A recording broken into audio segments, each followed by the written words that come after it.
Paano mo sinisimulan ang bawat araw? Nag-uumpisa ba ito na magulo?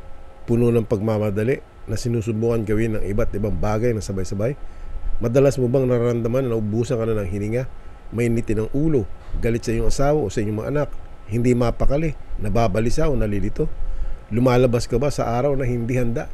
Hindi handa sa mga pagsubok, hindi ganap na kumpiyansa sa mga bagay na naghihintay sa iyo? Ang dahilan ay maaaring hindi mo nasimulan ang araw ng tama. Learn from David in Psalms chapter 5 verse 3. He said to the Lord, "Listen to my voice in the morning, Lord." The first thing David did each morning was to talk to God.